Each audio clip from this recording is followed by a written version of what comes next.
This is CBC Nova Scotia News. Evacuation order. Fire crews battle an out-of-control wildfire in a remote area east of Halifax. No escape. A new report ranks Halifax's worst subdivisions for emergency egress. And finding refuge. This queer couple from the U.S. relocates to Nova Scotia seeking safety. Aside from a spotty shower chance this evening, it has been cool, dry, and windy across the province today. But good news for firefighting efforts. We do have some more substantial rain on the way late Saturday into Sunday. I'll have your full forecast just ahead. Good evening. Dozens have been forced out of their homes tonight as a wildfire in rural part of Halifax County continues to grow. The Mooseland Road wildfire is 1,700 hectares in size and remains out of control. The CBC's Selena Alders was at the edge of the evacuation zone today and has the latest. Penny Smith took these photos on Thursday evening from her home on Mooseland Road, east of Halifax. That's where a wildfire is burning out of control. Terrifying. Yesterday was very, very scary. It really hit me hard yesterday because the smoke started getting closer. As smoke billowed and evacuations were ordered, she and her husband packed their bags and left in a hurry. Important papers, passports, medications, a few clothes, important stuff. On Friday afternoon, officials said the fire had grown.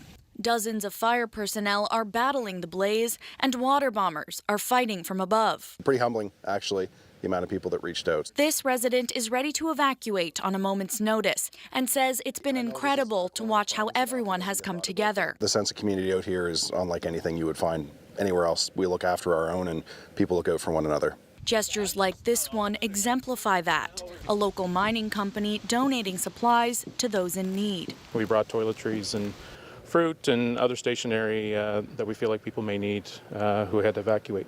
Yeah. Why did you want to do that?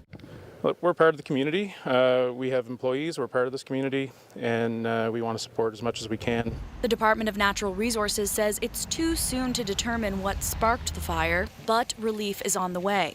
The area is expected to get some rain on Sunday, which will be welcomed by residents and fire crews alike. If they can make it through the day and continue with this progress tomorrow, and then the rain comes Sunday, I'll be very, very happy. So it's all up to the weather gods at this point. Evacuees have been told to check in at this comfort center set up by the Red Cross in Middle Musquodoboit, while another one has been set up in Sheet Harbor.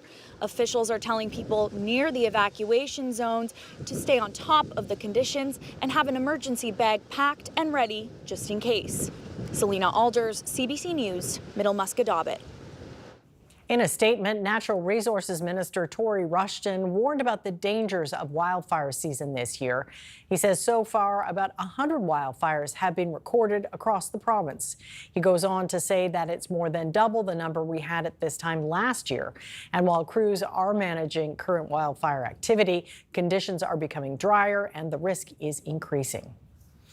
Wildfires and flooding in recent years in Halifax have brought emergency access to the front of people's minds. A new report highlights the most vulnerable communities in the region when it comes to egress and how they can be improved. Haley Ryan has more.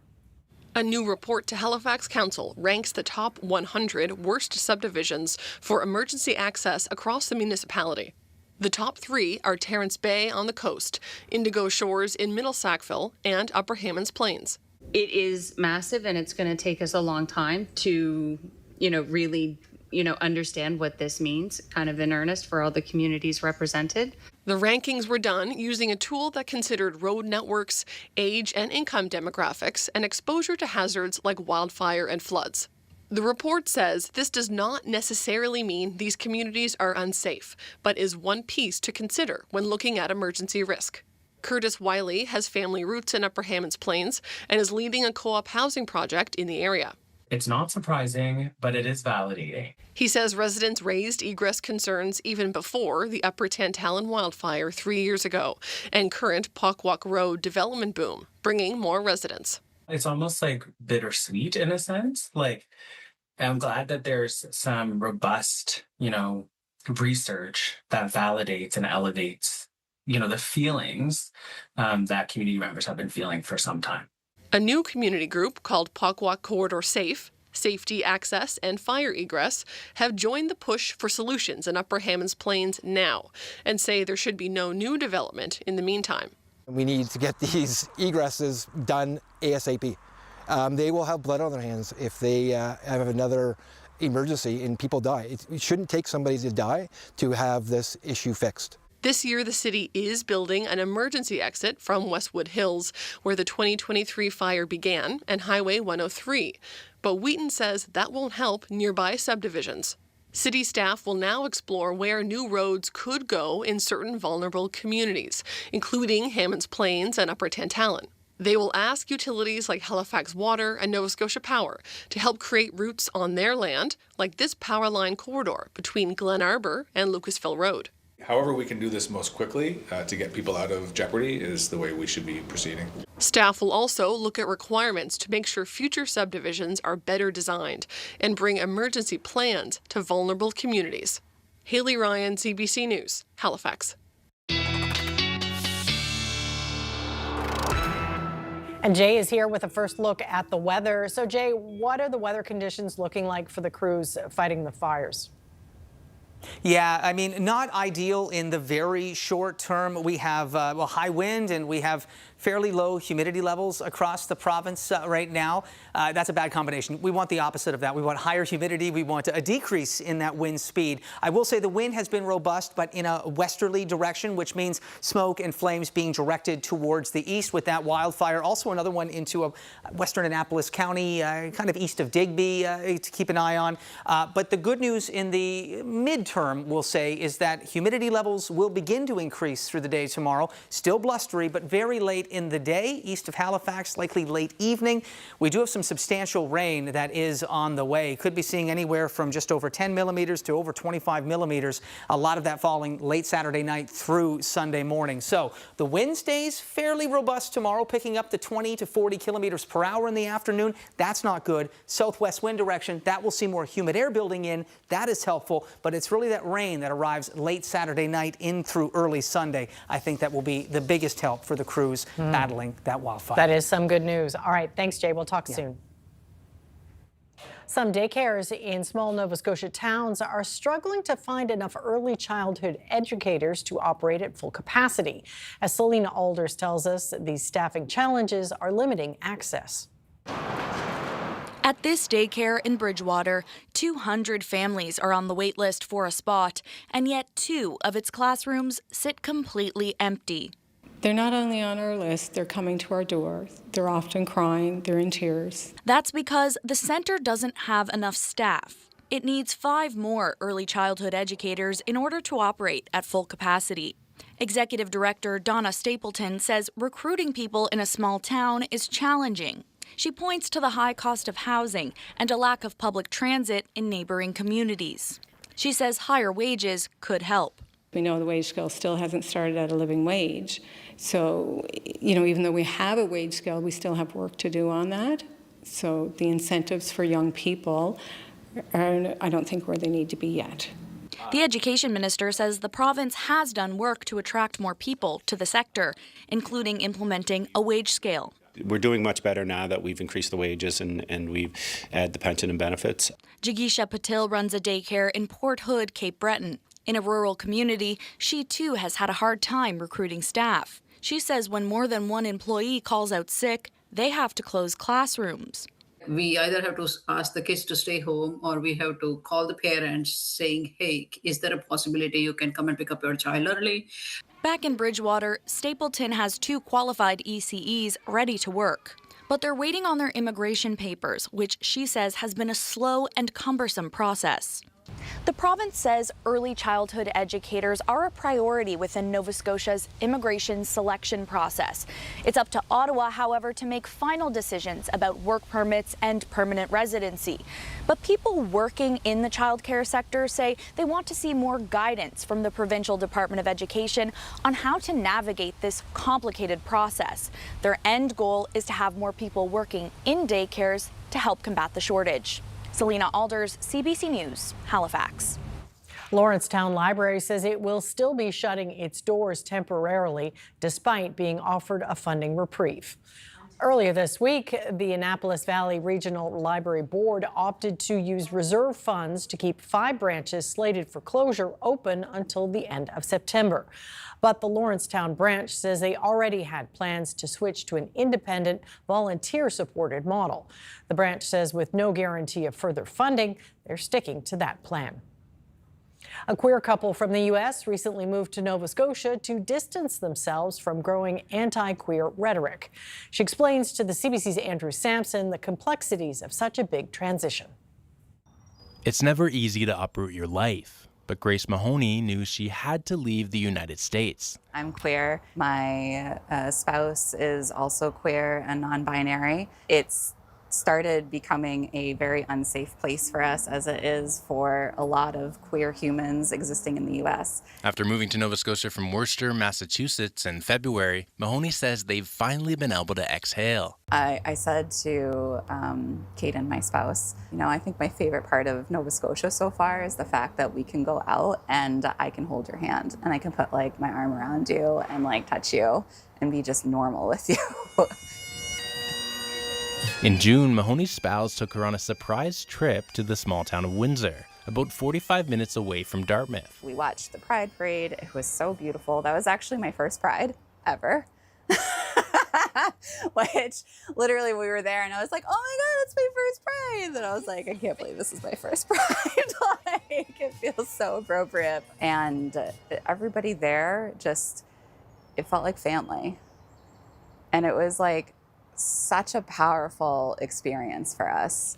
Feeling comfortable and safe to be themselves isn't something they were used to. There were a lot of times where it's when you go into a creepy situation and your hackles go up, you can feel the hair on your back or whatever is sticking straight up.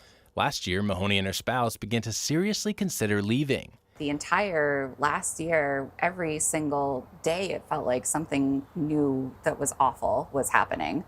And the trans community continued to be more and more attacked. Nova Scotia shot to the top of the list because of a job opportunity. When their home sold quickly, it was another sign they were on the right path. My spouse is a licensed social worker and realized that there's a huge healthcare need in Canada. And then the more we learned about Canada, the more we were actually, this is everything we've been looking for. Nova Scotia isn't far from home either. At just a half-day's drive away, they're still close to family. But the culture here, Mahoney says, feels like a total 180. Canada is not perfect. No country is. And it is heads and tails above what we were experiencing in the U.S. At 37, Mahoney is thankful for the fresh start. But it's bittersweet.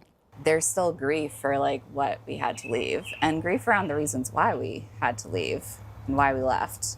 Mahoney continues to run a business in the U.S. from her new home in Canada. She also works as a life coach, guiding others through big transitions. At long last, she feels she's following her own advice. I can't help other people do that and then live out of alignment in my own life. The next step, she says, is continuing to unwind and mastering what she calls the art of a really good life. Andrew Sampson, CBC News, Dartmouth. The village of Bedeque has a new boardwalk. The official opening for the waterfront walkway was held Thursday. The new boardwalk expands public access to the Bredor Lake and creates new places for people to gather, improves accessibility, and enhances lighting. A new system is also in place to reduce risk over flooding. Over $3 million was spent on the project. The Tatamagouche Music Festival is expected to be bigger than ever this weekend. Bainfest started on a small deck 15 years ago. This year, it's being held inside the local hockey rink. It's the first major music event at the venue since before the pandemic. They had 37 years in with Oktoberfest here. So that ended before COVID. And some people say this is kind of like rejuvenating Oktoberfest in a way. It is, but it's kind of taking it to another level as well. Blois says the up to 500 people can attend Bainfest each night. There's a beautiful look at Bridgewater. Jay is up next with the full weather forecast. We'll see you after the break.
models.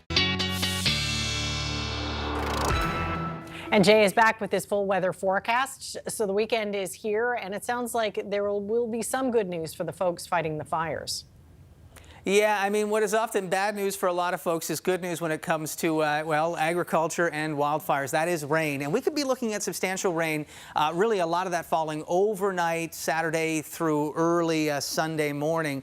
Could see some heavier pockets of rain as well, because there is the potential for some thunderstorms to develop. Those areas could see 30 over 40 millimeters. Most areas over 10 to around 15 millimeters to as much as 30 millimeters of rain. I think that's a good expectation widespread across the province, which would be very beneficial to ease the dry conditions and to help out with those that are fighting the wildfire. Certainly that wildfire east of Halifax, and I believe 2 in the province of note. So watch, though, in the short term, that wind will be picking up again late morning into the afternoon tomorrow.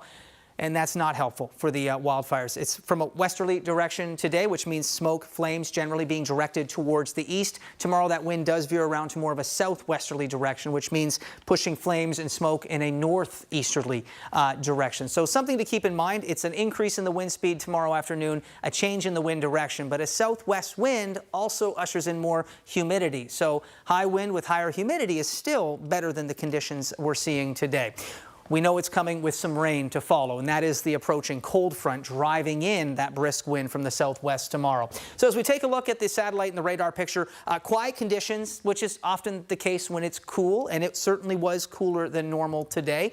We will watch for temperatures to, again, with the sky clearing tonight, be fairly cool into the low to mid-teens for most areas overnight. We can see clear conditions across mainland Nova Scotia towards midnight. That isolated or very scattered shower chance will diminish. It will linger a little longer for northern and eastern areas. So as we head up to, well, eastern Northumberland, mainly into Port Hawkesbury through much of Cape Breton, you still have a chance of some scattered showers past midnight tonight, and then that cloud cover begins to clear. As we look to tomorrow morning, I'm not expecting it to be this cloudy. I do think it'll be a fairly sunny start to the day, but we may start to notice through the day on Saturday the presence of wildfire smoke from distant wildfires moving in over the Maritimes. I think later in the day on Saturday, and then that rain that will be moving in, if you're concerned about air quality Saturday night into Sunday, should help to mitigate that, or at least reduce that risk as well. So as we get into Saturday towards supper time, this is where we see these overcast conditions developing, that wet weather starting to move in a little earlier for folks through the South Shore into the Annapolis Valley,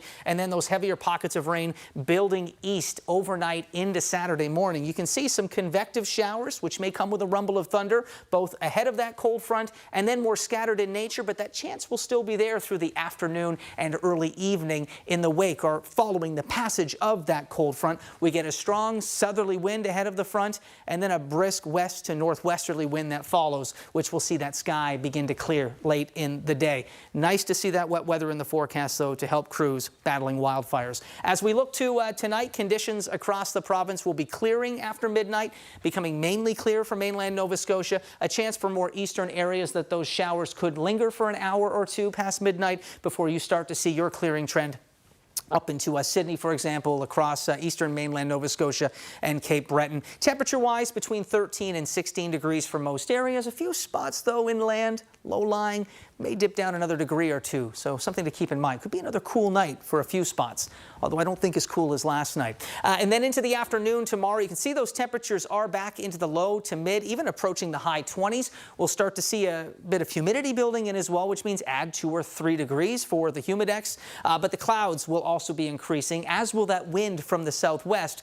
And I know that's not welcome news for firefighting efforts, but it is welcome news when we know that that precedes the cold front and some substantial rain that looks to fall late Saturday through a good chunk of Sunday as well. So late day showers for your Saturday. Really the heaviest of that rain for most folks across Nova Scotia will occur Saturday overnight in through the morning hours on Sunday. Still heavy rain falling for eastern areas into Sunday afternoon, and it will be quite windy as well. Clearing for Monday, and as we take a quick look at that long-range outlook, we do see the next best bet for substantial rain on next Wednesday. Amy? All right, thanks for that. That is very good news. And we're back after this. I was choking.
Questions tonight about Premier Tim Houston's security protection after protesters surrounded his vehicle Wednesday for several minutes and smashed the windshield. It happened following a speech by the Premier at Acadia University. For more on this, we're joined by security expert Steve Hewitt, a professor at the University of Birmingham in the UK. So when you look at the footage of the Premier trapped inside a vehicle, the window being bashed in, what's your immediate assessment of how the security detail did? I just found it absolutely surprising, almost shocking to. It was like it was almost in slow motion watching the protesters surround the vehicle, attack the vehicle, and nothing being done, in a sense, to at least initially, to come to the aid of the Premier. And it just seems really out of place in the world that we live in the present, given the political violence that's occurring, has obviously occurred in Canada in the past, but certainly in the United States, here in the United Kingdom. We're just in last week, we've had a senior former Conservative MP murdered in her home. So it's just surprising to see when you've got the highest elected official in Nova Scotia, the lack of security, given that he's doing this public event and that there were protests organized for it. Well, we know the detail tried to use a black SUV out front as a decoy, but obviously this Premier was surrounded trying to leave in a secondary vehicle, white vehicle. In hindsight, did that use of a decoy backfire? Well, clearly it did. And again, we obviously there has to be a balance struck. People have the right to peacefully protest in a democratic system. You don't want to have politicians, ferried around in armored cars where they never have to see protests. But obviously there's also a balance struck for the personal safety especially of such a senior politician in the province. And it just seems, again, a very kind of underwhelming security presence given the world of 2026. Well, there were signs of a growing protest an hour before the speech ended. Why do you think the security team didn't act on the fact that maybe the exits were not secure? I don't know. I mean, perhaps it's the nature of Nova Scotia, that it's a smaller province, a province like Ontario, Quebec, I'm sure they have a much more detailed security around their premiers. So, and obviously this is a kind of unique event. I mean, it's hard to point to a similar situation with a provincial premier, although obviously there have been some cases in the past, but certainly this is obviously one of the reasons why the shock is there, is because this is kind of an exceptional event. So it might just be a sense of almost complacency that this sort of thing has not really happened in the past, and therefore there was just not the preparation or anticipation of it. Well, the Premier's office says his province-wide tour is continuing. How should security adapt going forward? Well, clearly there needs to be much more of a presence of uniformed police officers, of multiple vehicles, of those sorts of things. The one that would something you would expect to go with, again, a senior politician going to events where there are public protesters gathering, where they know in advance that obviously the Premier is going to be there. And there just needs to be much more of a kind of physical, visible presence as a way of offering protection, but also potentially countering the potential for protests to get out of hand.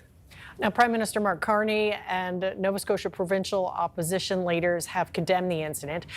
From a security standpoint, are Canadian politicians in a more dangerous climate, or is this just kind of a one-off situation?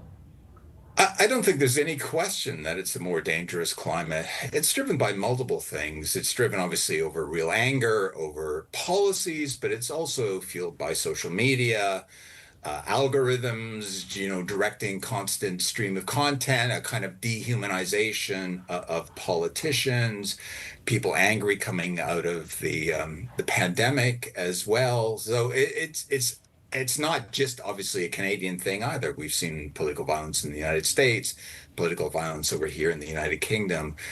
So again, I think it's a case of better safe than sorry, given the climate we're in at the moment. All right, we'll have to leave it there. Steve Hewitt, thanks so much for your take on all of this. We appreciate it.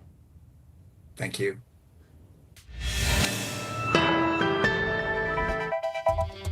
Coming up, hundreds of wildfires are burning in Ontario, leading to air quality warnings for much of the province.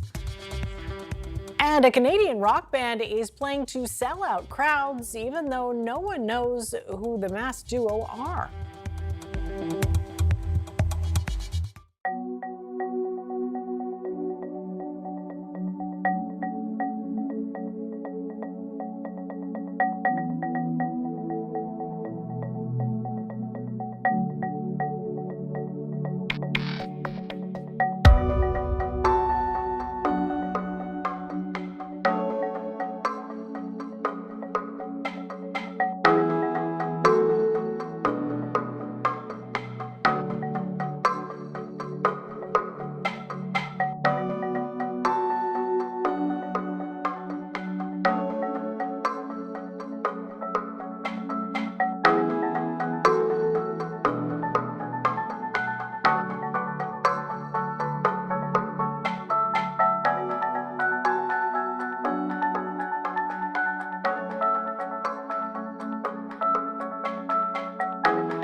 Welcome back. Wildfires continue to dominate Canadian headlines. Quebec has announced that France and 3 northeastern U.S. states are sending firefighters to help combat wildfires there. That after an update from Ontario Premier Doug Ford on the wildfires ravaging his province. As of Friday afternoon, there were more than 190 active fires in Ontario. They forced dramatic evacuations and sent hazy smoke over parts of Canada and into the United States. Michelle Song reports. Fire crews and officials are working tirelessly to contain nearly 200 fires burning in Ontario, but still, dozens remain out of control. We will not put a price on the safety of our communities, and I mean it when I say that we will spare no expense. In Neebing, Ontario, one fire has been contained after firefighters battled the flames for days. We're tired, very tired. We're just starting to recover now, and it's only just the beginning. There's a lot of work left to be done. The Premier says 150 firefighters are on the ground throughout the province. He deployed water bombers and helicopters. But the province has also faced criticism by First Nations community leaders who say they had to evacuate without any assistance. It was just a matter of minutes before my members would have died. And, even during that whole time, there was no help. We had no help. They had no help, and they had to do it on their own. We are throwing every single resource we can. When you have 191 infernos running right across our province, we're deploying it based on the firefighters' expertise. 10 communities have already been evacuated and more under watch. The Ministry of Natural Resources say many of the fires are moving very rapidly and smoke is causing issues when planes are trying to land. We do look back and we do try and have a little bit of a so-called after-action report, if you will, to see what we can always work better on. But in this certain circumstance, the important part was that people got out safe. But for evacuees who had to leave their homes behind, still, there are many questions whether they will be able to return and what they are returning to. It's a 3-hour drive and we do it every couple of weeks to get groceries anyway, but just trying not to think about what we forgot and what we should have grabbed and trying not to remember everything that could be gone. The federal government has agreed to provide more assistance to Ontario. The Premier says he will be heading to Thunder Bay Saturday, where many evacuees are staying. Michelle Song, CBC News, Nebing, Ontario. Donald Trump is lashing out at Canada about the wildfires and smoke drifting south of the border. In an online post, Trump claims Canada is to blame and the fires are bringing, quote, filthy, polluted and unhealthy air to the U.S. Here's more of his post. He wrote, "We are holding Canada responsible for the fact that they are not properly maintaining their forests and brush therein. This is willful negligence and becoming a yearly occurrence, costing the United States billions of dollars," adding that the cost of pollution must of necessity be added to the tariffs Canada is currently paying. Well, smoke from wildfires is making air quality dangerous across southern Ontario. And while the advice for many is to stay indoors, Deanna Sumanak-Johnson has found out that even with the windows closed, some remain concerned about what they're breathing in. Smoky, polluted air from the raging Northern Ontario wildfires is giving this mom cause for concern. Her 6-year-old's asthma landed him in hospital 3 years ago, so this week she had to make sure he stayed inside at summer camp. You're kind of wondering, what does he understand about his condition? We don't want him to feel left out, but we need him to understand how serious his condition is and that we're doing this out of love for him.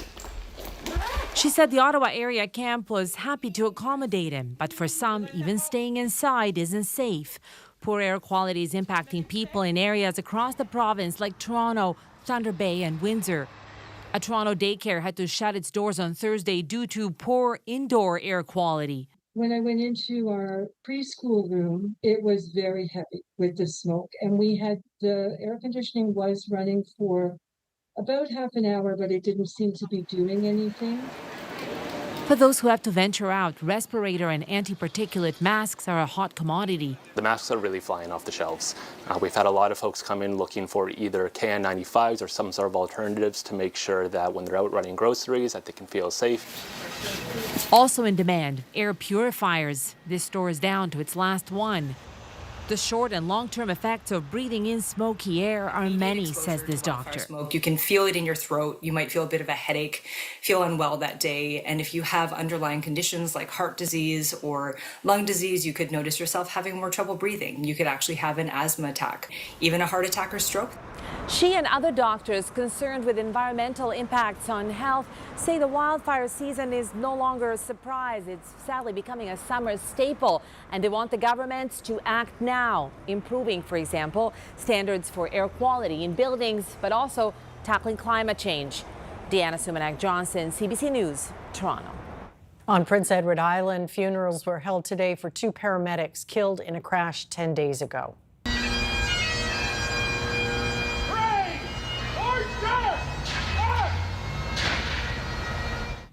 The first service in Charlottetown was for 23-year-old Jenna Croucher. She and 56-year-old Mike McKenzie were killed when their ambulance and a transport truck collided near the Confederation Bridge in New Brunswick. McKenzie was laid to rest this afternoon. A 77-year-old woman also died in the collision. She was the patient they were transporting at the time of the crash. To the Middle East now, where Iran says the U.S. has expanded airstrikes to include civilian infrastructure and has responded by launching similar strikes at its Gulf neighbors. The attacks are part of an ongoing battle between the two for control of the critical Strait of Hormuz. Crystal Gamansing has more. In an escalation of hostilities, Washington and Tehran have turned their sights to infrastructure. Images of a destroyed bridge in Hormuzgan province played on Iranian state TV. U.S. airstrikes reportedly hit 7 bridges in Bandar Hamir Thursday night. Energy facilities were also targeted. Those living in the south were urged to conserve power by Iran's energy minister. The U.S. did not explicitly say that the 6th consecutive night of attacks included bridges or power sites, but in a statement from U.S. Central Command, it did include the line that military logistics infrastructure was on the target list. Iran, as expected, hit back, launching missiles and drones overnight into Friday morning. In Qatar, images were shared of interceptions. Sirens blared in Kuwait. Officials there said an Iranian attack affected a power generating and water desalination plant. Bahrain, Jordan, Oman, and Syria were also targeted. Iran warned of more crushing infrastructure attacks should the U.S. maintain its nightly bombardments. Yesterday, for the first time, Marines descended on a tanker in the Gulf of Oman, east of the strait, conducting what officials called a verification boarding, ensuring that that vessel was not going to try and violate the U.S. blockade. U.S. President Donald Trump is apparently still open to talks, but given both sides' entrenched positions regarding the strait, it's unclear if talks would amount to anything. Pakistan's foreign ministry, which had been working as a mediator, said Thursday bringing both sides back to the table is becoming increasingly difficult.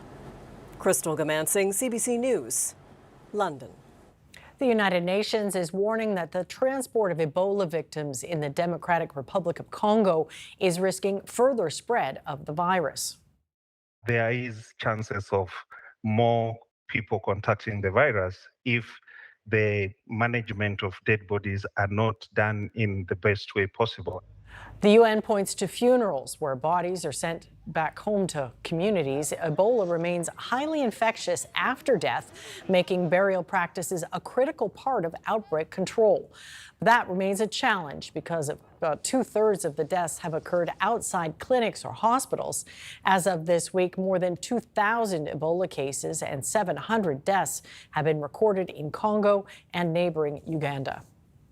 American health officials have identified contaminated lettuce as the cause of a nasty parasite that caused major stomach woes across 5 states. The distributor is a large U.S. produce supplier that has one of its facilities near Toronto. So why aren't experts here sounding the alarm? Lauren Pelly explains. Shredded lettuce. U.S. health officials say that's the culprit behind a massive outbreak of cyclosporiasis, a parasitic illness that causes diarrhea. The lettuce was linked to a Mexico branch of Taylor Farms, a giant produce supplier with facilities across North America, including one near Toronto. The company announced it is voluntarily removing all iceberg lettuce sourced from central Mexico, adding no Taylor Farms branded salads or kits are associated with this outbreak. Contaminated lettuce was served at Taco Bell locations across 5 states: Indiana, Kentucky, Ohio, West Virginia, and the biggest hotspot near the Canadian border, Michigan.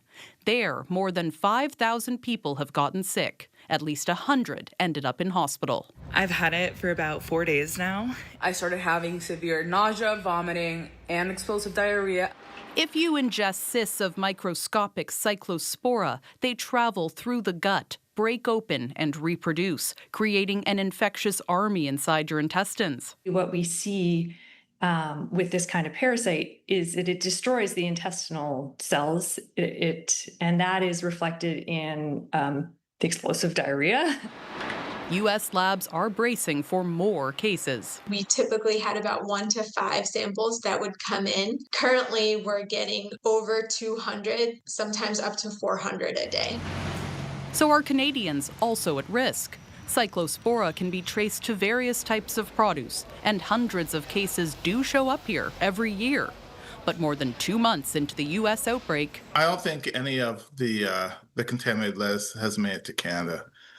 If it had, we would have seen cases. federal officials confirm they're still not seeing any Cyclospora outbreaks in Canada. And south of the border, there's hope this surge will wind down. This parasite usually stops circulating by the end of the summer. Lauren Pelly, CBC News, Toronto. A Canadian rock duo is having a whirlwind year. The masked musicians are packing venues around the world and drawing record-breaking crowds at festivals. As Magda Gabrisalasa reports, it's an impressive feat for a band that was virtually unknown just 6 months ago. The sound, the look, and the language is out of this world. Angine de Poitrine, the experimental rock duo out of Quebec, has taken the music scene by storm. It's very pure, it's very inviting, inclusive. The wacky time signatures, and yeah, it's just very bizarre. It's upbeat, it's creative. The band went viral after its performance video was released by a Seattle radio station. Drew a massive crowd at Montreal's Jazz Festival, the largest since Stevie Wonder played there in 2009, and has sold out shows across Canada, the US, and Europe. As people, we have like a real thirst for something like authentic and true and meaningful. She's not the only musician locked in. Shania Twain, Deadmau5, Dave Grohl, and Jack White are fans. White had the band open for him in Toronto this week. So what's behind all this buzz? Musically, it's microtonal rock, hitting tones in between notes. Many raving about the musical patterns, too. The guitar playing is playing with a loop pedal, and he's kind of building his melodies and chords throughout the songs. It's like creating a different instrument out of those two instruments, a bass and a guitar. There's also creativity in the costumes, covered in polka dots and masked up. Get this, publicly, their identities remain a mystery. They do have this kind of almost puppet-like charm. But fans say don't get it twisted. It's not some gimmick, it's the real deal. In a world of everything that feels AI, it's nice to see some real talent. Even though that talent claims to be from out of this world. Magda Gabrisalasa, CBC News, Toronto. Well, an uncomfortably hot summer has made popular tourist sites in Europe less cool. But one museum in Croatia is turning that tide.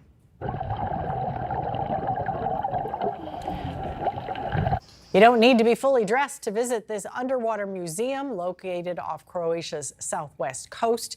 Visitors can dive into the shallow, cool waters to explore its statues and sculptures. The top of this 7-meter-tall statue of Jesus is just a few feet under the waves. Exhibits include a real military jet with all the pollutants removed that's been restored with replica machine guns. Canada's main stock index edged lower on weakness in the technology sector as falling AI stocks dragged U.S. markets lower and oil prices rose. Here's a look at the numbers as we head to break.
And Jay is back with one last look at the weather, and nobody's complaining about rain this weekend. Yeah. Yeah, now especially after, I know it was cool today. We can see that with the daytime high temperatures where for many areas, mainly coastal areas, it was a struggle to even hit the 20-degree mark today. But that cool air was also dry air. We had a very blustery westerly wind as well across the province. Those are not good good conditions in terms of dry conditions and windy conditions in terms of firefighting efforts. We will still see windy conditions, dry to start the day tomorrow.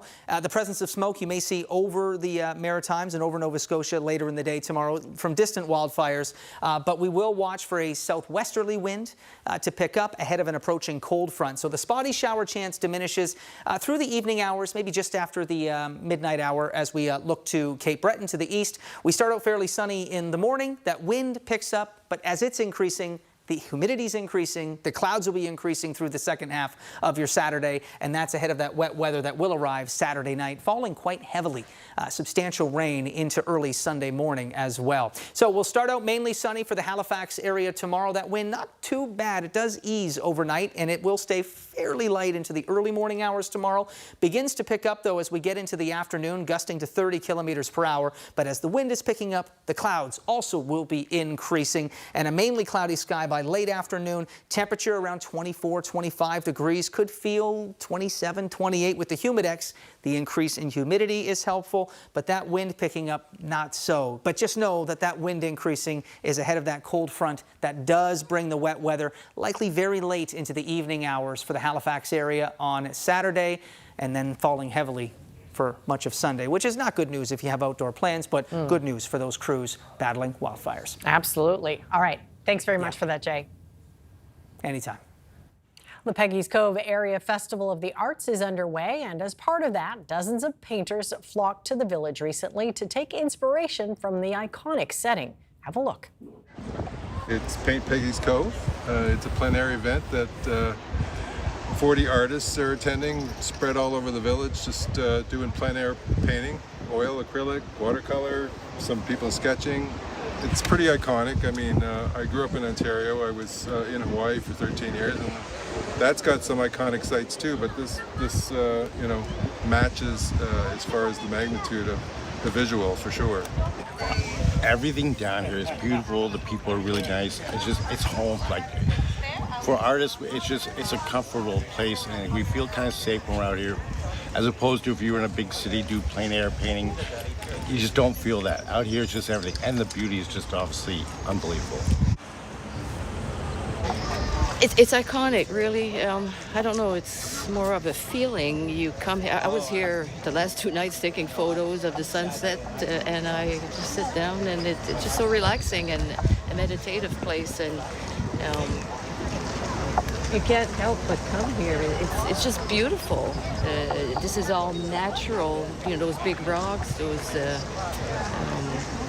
It's been an attraction to people for years and years and years and years. I love your landscape. I love chatting with the tourists. The people come here in droves. There's like literally tens of thousands of them, hundreds of thousands every year, and. I don't know how many over the weekend, but it's lovely to have short little conversations with people from all over the place, and that appeals to me. I love the energy of painting outdoors. Everything's fresh, everything's real, you've got your whole depth perspective and everything, whereas painting in studio, you're painting from a photograph, it's flat. You're putting in the shadows to make it look three-dimensional, but if you're outside, it is three-dimensional. So it's just much easier to work with colors and shadows and stuff and get that energy to paint and colors. Well, the PWHL Walter Cup is in Nova Scotia. New Glasgow's own Corey Chevry brought it home to celebrate with local fans at a meet and greet today. Her team, the Montreal Victoire, won the PWHL Championship this past season. Chevry is the first female coach to hoist the cup. The town also held a parade in her honor earlier today. Well deserved. Well, that is it for us tonight. Thanks for watching, and we'll see you next time.